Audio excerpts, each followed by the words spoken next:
வணக்கம். இந்திய நேரப்படி மதியம் 1:30 மணி செய்திகள். முதலில் தலைப்புச் செய்திகளை காணலாம். நாளை 78வது சுதந்திர தினம். நாட்டு மக்களுக்கு இன்று உரையாற்றுகிறார் ஜனாதிபதி திரௌபதி முர்மு. சுதந்திர தின விழா கொண்டாட்டம். டெல்லியில் உச்சகட்ட பாதுகாப்பு. தேசிய அளவிலான கூட்டுறவு சர்க்கரை ஆலைகளுக்கு முதல் பரிசிற்காக விருது. முதலமைச்சர் மு.க. ஸ்டாலின் வாழ்த்து. பள்ளி பாட புத்தகங்கள் விலை உயர்வு. திமுக அரசுக்கு எடப்பாடி பழனிசாமி கடும் கண்டனம். தேசிய கொடியை தலைகீழாகவோ கிழிந்ததையோ ஏற்றக்கூடாது. பள்ளிகளுக்கு கல்வித்துறை உத்தரவு. ஆளுநர் மாளிகையில் நாளை தேநீர் விருந்து. அதிமுக சார்பில் முன்னாள் அமைச்சர்கள் பங்கேற்பு. பாகிஸ்தானில் இன்று 78வது சுதந்திர தினம். தேசிய கொடியை விற்பனை செய்த கடை மீது கையெறி குண்டு வீச்சு. 3 பேர் உயிரிழப்பு. SSLV D3 ராக்கெட் நாளை கவுண்டவுன் தொடக்கம். இஸ்ரோ விஞ்ஞானிகள் அறிவிப்பு. தமிழகத்தில் 10 மாவட்டங்களில் இன்று கனமழைக்கு வாய்ப்பு. வானிலை ஆய்வு மையம் தகவல். இனி விரிவான செய்திகளை காணலாம். 78வது சுதந்திர தினத்தை ஒட்டி ஜனாதிபதி திரௌபதி முர்மு நாட்டு மக்களுக்கு இன்று உரையாற்றுகிறார். இது தொடர்பாக ஜனாதிபதி மாளிகை வெளியிட்டுள்ள அறிக்கையில், சுதந்திர தினத்தை ஒட்டி ஜனாதிபதி திரௌபதி முர்மு இன்று நாட்டு மக்களிடையே உரையாற்ற உள்ளார். இது வானொலி மற்றும் தொலைக்காட்சியில் இரவு 7 மணி முதல் ஒளிபரப்பப்படும் என்றும் அதன் ஆங்கில மொழிபெயர்ப்பு வெளியிடப்படும் என்றும் தெரிவிக்கப்பட்டுள்ளது. சுதந்திர தின விழா கொண்டாட்டத்தை ஒட்டி டெல்லியில் உச்சகட்ட பாதுகாப்பு போடப்பட்டுள்ளது. இந்தியாவின் 78வது சுதந்திர தின விழா நாடு முழுவதும் நாளை கோலாகலமாக கொண்டாடப்பட உள்ளது. டெல்லி செங்கோட்டையில் நடைபெறும் விழாவில் பிரதமர் மோடி நாளை காலை 7:30 மணிக்கு தேசிய கொடி ஏற்றி சுதந்திர தின உரை நிகழ்த்த உள்ளார். இந்த ஆண்டுக்கான சுதந்திர தின விழா வளர்ந்த பாரதம் என்ற கருப்பொருளில் கொண்டாட்டங்கள் நடைபெற உள்ளன. இந்த நிலையில் சுதந்திர தின விழாவை ஒட்டி டெல்லியில் உச்சகட்ட பாதுகாப்பு ஏற்பாடுகள் செய்யப்பட்டுள்ளன. பாதுகாப்பு பணிக்காக 3500 போக்குவரத்து போலீசார், 10,000 டெல்லி போலீசார் ஆகியோர் செங்கோட்டையின் வெளிப்புற பகுதிகளில் நிறுத்தப்பட்டுள்ளனர். செங்கோட்டையை ஒட்டி மற்றும் உட்புற பகுதிகளில் துணை ராணுவ படையினர் அடுக்கடுக்காக நிறுத்தப்பட உள்ளனர். கண்காணிப்பு கேமராக்கள் அதிக அளவில் நிறுவப்பட்டு செயற்கை நுண்ணறிவு கேமராக்கள் 700 இடங்களில் பொருத்தப்பட்டுள்ளது. இதேபோல விமான நிலையம், ரயில் நிலையங்கள், பேருந்து நிலையங்கள் உள்ளிட்ட இடங்களிலும் கண்காணிப்பு தீவிரப்படுத்தப்பட்டுள்ளது. தேசிய அளவிலான கூட்டுறவு சர்க்கரை ஆலைக்கு வழங்கப்பட்ட முதல் பரிசிற்காக விருதிற்கு முதலமைச்சர் மு.க. ஸ்டாலின் வாழ்த்து தெரிவித்தார். முதலமைச்சர் மு.க. ஸ்டாலினின் தலைமை செயலகத்தில் வேளாண்மை உழவர் நலத்துறை அமைச்சர் M.R.K. பன்னீர்செல்வத்தை சந்தித்தார். அப்போது புதுதில்லியில் உள்ள தேசிய அளவிலான கூட்டுறவு சர்க்கரை ஆலைகளின் கூட்டமைப்பால் 2022-23 பருவ காலத்தில் தேசிய அளவில் ஒட்டுமொத்த செயல்திறனுக்கான சிறப்பு கூட்டுறவு சர்க்கரை ஆலைக்கான முதல் பரிசிற்கான விருதினை தர்மபுரி மாவட்டத்தில் உள்ள சுப்பிரமணிய சிவா கூட்டுறவு சர்க்கரை ஆலைக்கும், தேசிய அளவில் சிறந்த நிதி மேலாண்மைக்குரிய முதல் பரிசிற்கான விருதினை கள்ளக்குறிச்சியில் 2 கூட்டுறவு சர்க்கரை ஆலைக்கும் வழங்கப்பட்டதை ஒட்டி அவ்விருதுகளை காண்பித்து வாழ்த்து பெற்றனர். தமிழகத்தை சேர்ந்த 23 காவல் அதிகாரிகளுக்கு ஜனாதிபதி விருது அறிவிக்கப்பட்டுள்ளது. சுதந்திர தின விழாவை ஒட்டி மிக சிறப்பாக பணியாற்றிய காவலர்களுக்கான ஜனாதிபதி விருது தமிழகத்தில் 2 பேருக்கு அறிவிக்கப்பட்டுள்ளது. ஜனாதிபதியின் மெச்சத்தக்க சேவைக்கான விருது தமிழகத்தில் 21 காவலர்களுக்கு அறிவிக்கப்பட்டுள்ளது. IG கண்ணன், IG பாபு, காவல் ஆணையர் பிரவீன்குமார், DSP மனோகரன், DSP டில்லி பாபு உள்ளிட்டோருக்கு விருதுகள் அறிவிக்கப்பட்டுள்ளது. பாகிஸ்தானின் 78வது சுதந்திர தினம் இன்று கொண்டாடப்படுகிறது. பாகிஸ்தானில் சுதந்திர தினத்தை ஒட்டி நாடு முழுவதும் பாதுகாப்பு பலப்படுத்தப்பட்டுள்ளது. இந்த நிலையில் சுதந்திர தினத்தை ஒட்டி பலுஜிஸ்தானின் குயூட்டா பகுதியில் உள்ள ஒரு கடையில் பாகிஸ்தான் தேசிய கொடி விற்கப்பட்டு வந்தது. அதேவேளை பாகிஸ்தான் தேசிய கொடியை விற்பனை செய்ய வேண்டாம் என பலுஜிஸ்தான் விடுதலை ராணுவம் என்ற கிளர்ச்சி குழு எச்சரிக்கை விடுத்திருந்தது. அந்த எச்சரிக்கையை மீறி தேசிய கொடி விற்பனை செய்த கடை மீது கையெறி குண்டு வீசி தாக்குதல் நடத்தப்பட்டது. இந்த தாக்குதலில் 3 பேர் உயிரிழந்தனர். இந்த தாக்குதலுக்கு பலுஜிஸ்தான் விடுதலை ராணுவம் பொறுப்பேற்றுள்ளது. தேசிய கொடியை ஏற்றுவதில் கவனமுடன் இருக்க வேண்டும் என்று பள்ளிகளுக்கு கல்வித்துறை உத்தரவிட்டுள்ளது. தேசிய கொடியை ஏற்றும் நிகழ்ச்சியில் பின்பற்ற வேண்டிய அறிவுறுத்தல்கள் குறித்து சுற்றறிக்கை பள்ளிகளுக்கு கல்வித்துறை வெளியிட்டுள்ளது. அதன்படி சுதந்திர தின விழாவை ஒட்டி ஊராட்சி மன்ற நிர்வாகிகள், பெற்றோர், ஆசிரியர் கழக உறுப்பினர்கள், சுதந்திர போராட்ட தியாகிகள் ஆகியோரை சிறப்பு விருந்தினர்களாக அழைக்க விழாவிற்கு பங்கேற்க செய்ய வேண்டும் என்றும், பிளாஸ்டிக் வகையிலான தேசிய கொடியை பயன்படுத்தக்கூடாது என்றும் தெரிவிக்கப்பட்டுள்ளது.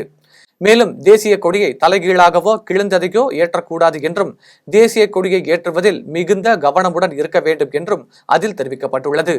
SSLV D3 ராக்கெட்டின் கவுண்டவுன் நாளை தொடங்குகிறது என்று இஸ்ரோ அறிவித்துள்ளது. இந்திய விண்வெளி ஆராய்ச்சி நிறுவனமான இஸ்ரோ புவி கண்காணிப்பு செயல்பாடுகளுக்காக 175.5 கிலோ எடை கொண்ட அதிநவீன EOS-08 எனும் செயற்கைக்கோளை வடிவமைத்துள்ளது. இந்த செயற்கைக்கோள் சிறிய ரக SSLV D3 ராக்கெட் விண்வெளி ஆய்வு மையத்தில் உள்ள முதலாவது ஏவுதளத்தில் இருந்து நாளை மறுநாள் காலை 9:17 மணிக்கு விண்ணில் ஏவப்படும் என்று தெரிவிக்கப்பட்டுள்ளது. இந்த செயற்கைக்கோளில் EOIR, INSSR மற்றும் SICU டெசிமீட்டர் ஆகிய ஆய்வு கருவிகள் இணைக்கப்பட்டுள்ளன. இந்த செயற்கைக்கோள் பேரிடர் கண்காணிப்பு, சுற்றுச்சூழல், தீ கண்டறிதல் உள்ளிட்ட பயன்பாடுகளுக்கு இது பயனுள்ளதாக இருக்கும் என்று தெரிவிக்கப்பட்டுள்ளது. இந்த நிலையில் ராக்கெட்டை விண்ணில் ஏவுவதற்கு முன்பாக இறுதிக்கட்ட பணியாக கவுண்டவுன் நாளை தொடங்க உள்ளது என்று இஸ்ரோ விஞ்ஞானிகள் தெரிவித்துள்ளனர். நாளை ஆளுநர் RN ரவி அளிக்கும் தேநீர் விருந்தில் அதிமுக பங்கேற்க உள்ளதாக அறிவித்துள்ளது. நாட்டின் 78வது சுதந்திர தினம் நாளை கொண்டாடப்படுகிறது.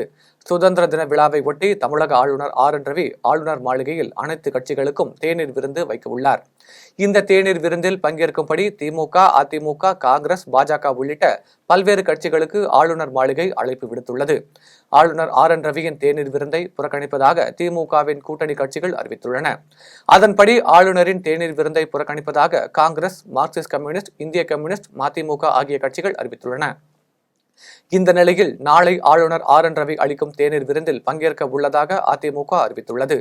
அதிமுக சார்பில் முன்னாள் அமைச்சர்கள் ஜெயக்குமார், பெஞ்சமின் ஆகியோர் கலந்து கொள்வார்கள் என தெரிவிக்கப்பட்டுள்ளது. அண்ணாமலை திமுகவை விமர்சித்தால் பாஜக தமிழகத்தில் வளர வாய்ப்பு உண்டு என RB உதயகுமார் தெரிவித்துள்ளார். மதுரை மாவட்டம் SS காலனி பகுதியில் நடைபெற்ற தடியார் நிகழ்ச்சி ஒன்றில் சட்டமன்ற எதிர்க்கட்சி துணைத் தலைவர் RB உதயகுமார் கலந்து கொண்டு செய்தியாளர்களை சந்தித்தார். அப்போது முல்லை பெரியாறு அணை மீது கேரள அரசு கண் வைத்து அவதூறு பரப்பிக் கொண்டே வருகிறது எனவும், அணை வலுவாக உள்ளதாக தொழில்நுட்ப வல்லுநர்கள் ஆய்வு செய்து உச்சநீதிமன்றம் தீர்ப்பு தமிழ்நாட்டுக்கு சாதகமாக வந்தது என்றும் தெரிவித்தார். தொடர்ந்து பேசிய அவர், அண்ணாமலை திமுகவை விமர்சித்தால் பாஜக தமிழகத்தில் வளர வாய்ப்பு உண்டு எனவும் தெரிவித்தார். முல்லை பெரியாறு உரிமை வாராது வந்த மாமணியாக விவசாயிகளுக்கும் பொதுமக்களுக்கு குடிநீர் நீருக்குமாக ஒரு அட்சய பாத்திரமாக இந்த முல்லை பெரியாறு அணை விளங்குவது நாம் எல்லோரும் அறிந்த ஒன்று. இந்த முல்லை பெரியாறு அணையின் மூலமாக நம்முடைய தென் மாவட்டத்தில் மதுரை, தேனி, திண்டுக்கல், சிவகங்கை, ராமநாதபுரம் 5 மாவட்ட விவசாயிகள் பலனடைந்து வருவது எல்லோரும் அறிந்த ஒன்று. ஆனால் என்ன காரணத்தினாலோ ஒரு நீண்ட நெடிய காலமாக கேரளா மாநில அரசியல்வாதிகள் சுதந்திர தினத்தை ஒட்டி சேலம் ஜங்ஷன் ரயில் நிலையத்தில் போலீசார் சோதனையில் ஈடுபட்டனர். சுதந்திர தினத்தை ஒட்டி சேலம் ஜங்ஷன் ரயில் நிலையத்தில் காலை முதல் ரயில்வே போலீசாரும் ரயில்வே பாதுகாப்பு போலீசாரும் இணைந்து சோதனை மேற்கொண்டு வருகின்றனர். பயணிகளின் கைப்பை மற்றும் பொருட்களில் மோப்பனாய் கொண்டு சோதனை செய்யப்படுகிறது. மேலும் சேலம் ஜங்ஷன் ரயில் நிலைய DSP பெரியசாமி மற்றும் காவல் ஆய்வாளர் சிவசெந்தில்குமார் தலைமையில் 30க்கும் மேற்பட்ட போலீசார் கண்காணிப்பு பணியில் ஈடுபட்டு வருகின்றனர். எடப்பாடி அருகே தொடர் இருசக்கர வாகன திருட்டில் ஈடுபட்ட வந்த நபரை கைது செய்து போலீசார் அவரிடம் இருந்து 2 இருசக்கர வாகனங்களையும் பறிமுதல் செய்தனர். சேலம் மாவட்டம் எடப்பாடி நகராட்சிக்கு உட்பட்ட ஆலாச்சிபாளையம் மோலானி முனியப்பன் கோவில் ஆடல் பாடல் நிகழ்ச்சி நடைபெற்றது. நிகழ்ச்சியை காண மாணிக்கவேல் மற்றும் தாமரை செல்வன் ஆகிய இருவரும் இருசக்கர வாகனத்தில் சென்றுள்ளனர். அப்போது நிகழ்ச்சி முடிந்து வந்து பார்த்தபோது இருசக்கர வாகனம் காணாமல் போனது தெரியவந்தது.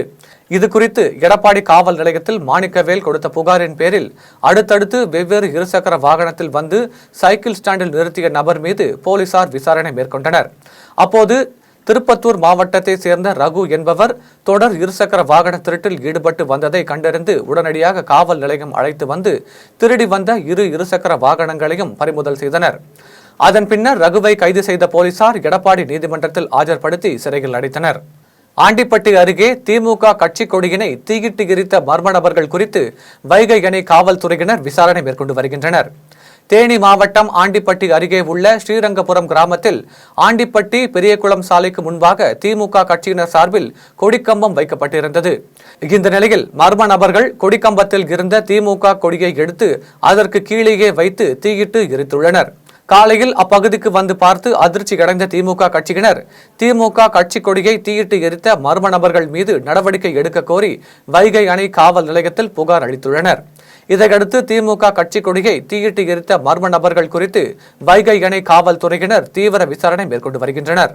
வந்தவாசி அருகே நடைபெற்ற மக்களுடன் முதல்வர் முகாமில் நலத்திட்ட உதவிகள் வழங்கப்பட்டது. திருவண்ணாமலை மாவட்டம் வந்தவாசி அடுத்த அம்மையப்பட்டு மற்றும் மலையூரில் மக்களுடன் முதல்வர் முகாம் நடைபெற்றது. முகாமை மாவட்ட ஆட்சியர் பாஸ்கர பாண்டியன், சட்டமன்ற உறுப்பினர் அம்பேத்குமார் ஆகியோர் தொடங்கி வைத்து நலத்திட்ட உதவிகளை வழங்கினர். இதில் கோட்டாட்சியர் பல்லவி வர்மா, வட்டாட்சியர் பொன்னுசாமி, ஊராட்சி ஒன்றிய குழு தலைவர் கமலாட்சி உள்ளிட்டோர் கலந்து கொண்டனர். வாணியம்பாடி அருகே குடிபோதையில் இருந்த ஒருவரை பேருந்து நடத்துனர் கீழே இறக்கிவிட்ட வீடியோ வைரலாகி வருகிறது. திருப்பத்தூர் மாவட்டம் வாணியம்பாடி அருகே வேலூரில் இருந்து திருப்பத்தூர் நோக்கி சென்ற தனியார் பேருந்தில் குடிபோதையில் ஒருவர் பயணித்துள்ளார். அப்போது குடிபோதையில் இருந்த அவரை நடத்துனர் பேருந்தில் இருந்து இறக்கிவிட்டார். பின்னர் அந்த போதை ஆசாமி தேசிய நெடுஞ்சாலையில் தடுமாறி கீழே விழுந்தார். போதையில் இருந்தாலும் பேருந்தில் பயணித்த பயணி ஒருவரை ஆபத்தை உணராமல் நடுவளையில் கீழே இறக்கிவிட்ட வீடியோ வைரலாகி வருகிறது. கோவில்பட்டி அரசு தலைமை மருத்துவமனை நிர்வாகத்தை கண்டித்து மாவீரன் பகத்சிங் தத்துவ கழக சார்பில் கண்டன ஆர்ப்பாட்டம் நடைபெற்றது. தூத்துக்குடி மாவட்டம் கோவில்பட்டி இஎஸ்ஐ மருத்துவமனை முன்பாக மாவீரன் பகத்சிங் இரத்த தான கழக அறக்கட்டளை சார்பில் தலைவர் காளிதாஸ் தலைமையில் அரசு தலைமை மருத்துவமனை நிர்வாகத்தை கண்டித்து கண்டன ஆர்ப்பாட்டம் நடைபெற்றது. ஆர்ப்பாட்டத்தில் மருத்துவமனையில் கூடுதல் செவிலியர்கள் நியமிக்கப்பட வேண்டும் என்றும் தீக்காய வார்டுகள் அதிகரிக்கப்பட வேண்டும் உள்ளிட்ட 16 அம்ச கோரிக்கைகளை வலியுறுத்தி 50க்கும் மேற்பட்டோர் கலந்து கொண்டு கண்டன கோஷங்களை எழுப்பினர். புதுச்சேரியில் நடைபெற்ற காத்திருப்பு போராட்டத்தில் 12 அம்ச கோரிக்கைகள் வலியுறுத்தப்பட்டது.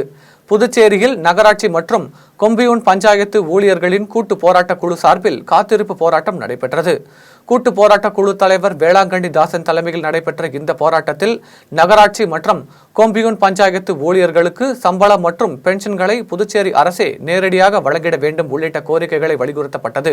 மேலும் 2016ஆம் ஆண்டு அமல்படுத்திய 7வது ஊதிய குழுவின் நிலுவைத் தொகை வழங்கிட வேண்டும், ஓய்வு பெற்ற ஊழியர்களுக்கு வழங்கப்பட வேண்டிய பணிக்கொடைகள் உடனடியாக வழங்க வேண்டும் உள்ளிட்ட கோரிக்கைகள் வலியுறுத்தப்பட்டது. இதில் சுமார் 300க்கும் மேற்பட்ட ஊழியர்கள் கலந்து கொண்டு கண்டன கோஷங்களை எழுப்பினர். சென்னையில் உள்ள ஆதீஸ்வரர் கோவிலில் முன்னாள் அமைச்சர் பொன்னையன் சாமி தரிசனம் செய்தார். சென்னை மகாகவி நகர் பகுதியில் உள்ள ஆதிபராசக்தி ஆதீஸ்வரர் திருக்கோவிலில் 31ஆம் ஆண்டு ஆடி திருவிழா நடைபெற்றது. இதையொட்டி பக்தர்கள் பால்குடம் எடுத்து அம்மனுக்கு தங்களது நேர்த்திக்கடனை செலுத்தினர். முன்னதாக நிகழ்ச்சியில் பங்கேற்ற முன்னாள் அமைச்சர் பொன்னையன், நாடாளுமன்ற தேர்தலில் அதிமுகவின் வாக்கு சரிந்துள்ளதாக கூறுவதை ஏற்க முடியாது என்றும் 2026 சட்டமன்ற தேர்தலில் கூட்டணி இல்லாமல் தனித்து நின்றாலும் அதிமுக மகத்தான வெற்றி பெறும் எனவும் தெரிவித்தார். சென்னை மாங்காளி அம்மன் திருக்கோவிலில் ஆடி மாத திருவிழாவை ஒட்டி பொங்கல் வைத்து கிடா வெட்டும் நிகழ்ச்சி நடைபெற்றது. சென்னை அடுத்த கோவிலம்பாக்கத்தில் உள்ள மாங்காளி அம்மன் திருக்கோவிலில் ஆடி மாத திருவிழாவை ஒட்டி ஊர் பொதுமக்கள் ஒன்று கூடி பொங்கல் வைத்து கிடா வெட்டும் நிகழ்ச்சி நடைபெற்றது. இந்த நிகழ்ச்சியில் ஊர் பொதுமக்கள் குடும்பமாக ஊர்வலம் வந்து பழண்டி அம்மன் ஆலயத்தில் பொங்கல் வைத்து கிடா வெட்டி மலர்களால் அலங்கரிக்கப்பட்ட அம்மனை தரிசனம் செய்தனர். விழாவில் கோவில் தர்மகர்த்தாக்கள், ஊர் தலைவர்கள், பொதுமக்கள் என ஏராளமானோர் கலந்து கொண்டு விழாவை சிறப்பாக கொண்டாடினர். போளூர் அருகே ஸ்ரீ முத்துமாரி அம்மன் கோவிலில் 87ஆம் ஆண்டு ஆடி திருவிழா வெகு விமர்சையாக நடைபெற்றது. திருவண்ணாமலை மாவட்டம் போளூர் அடுத்த கஸ்தம்பாடி கிராமத்தில் முத்துமாரி அம்மன் கோவில் அமைந்துள்ளது. இக்கோவிலில் 87ஆம் ஆண்டு ஆடி திருவிழாவை ஒட்டி நாயுடு மரபினர் சார்பில் முத்துமாரி அம்மனுக்கு சிறப்பு அலங்கார அபிஷேகங்கள் நடைபெற்றது. இதில் போளூர், களம்பூர் உள்ளிட்ட சுற்றுவட்டார கிராமங்களை சேர்ந்த திரளான பக்தர்கள் கலந்து கொண்டு பொங்கலிட்டு சாமி தரிசனம் செய்தனர். சென்னை அருகே உள்ள முத்துமாரி அம்மன் கோவிலில் கிரேன் மூலம் பறந்து பக்தர் ஒருவர் அம்மனுக்கு மாலை அணிவித்து தனது நேர்த்திக்கடனை செலுத்தினார். சென்னையை அடுத்த ஒட்டியம்பாக்கம் ஊராட்சியில் உள்ள முத்துமாரி அம்மன் கோவிலில் கூழ்பூட்டும் திருவிழாவும், தண்டு துருக்கானத்தம்மன் கோவிலில் 8ஆம் ஆண்டு தீமிதி திருவிழாவும் நடைபெற்றது. விழாவில் அம்மன் கரகம் வீதி உலா சென்றபோது பக்தர்கள் கற்பூரம் ஏற்றி தேங்காய் உடைத்து ஆரத்தி எடுத்து வழிபட்டனர். இதையடுத்து நடைபெற்ற தீமிதி திருவிழாவில் பெண்கள் உள்ளிட்ட 35 பேர் தீ மிதித்த நிலையில் சிலர் குழந்தைகளை தூக்கிக் கொண்டு தீ மிதித்து நூதன முறையில் தங்களது நேர்த்திக்கடனை நிறைவேற்றினர். இதில் மணிகண்டன் என்ற பக்தர் கிரேனின் மூலம் ஆகாயத்தில் பறந்தபடி சென்று அலங்கரிக்கப்பட்ட அம்மன் சிலைக்கு மாலை அணிவித்து நூதன முறையில் நேர்த்திக்கடன் செலுத்தினார். இனி வருவது வானிலை செய்திகள்.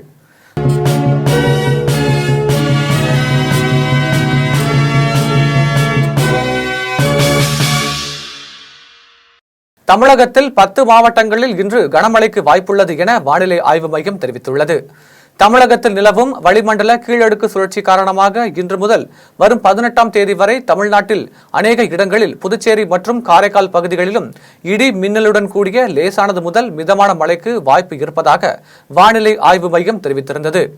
இந்த நிலையில் கோவை மற்றும் நீலகிரியில் இன்று மிக கனமழைக்கு வாய்ப்புள்ளது என்றும், ஈரோடு, திருப்பூர், திண்டுக்கல், தேனி, மதுரை, தென்காசி, நெல்லை, கன்னியாகுமரி மாவட்டங்களில் இன்று கனமழைக்கு வாய்ப்புள்ளதாக வானிலை ஆய்வு மையம் தெரிவித்துள்ளது. இனி வருவது தங்கம், வெள்ளி விலை மற்றும் பங்குச்சந்தை நிலவரம்.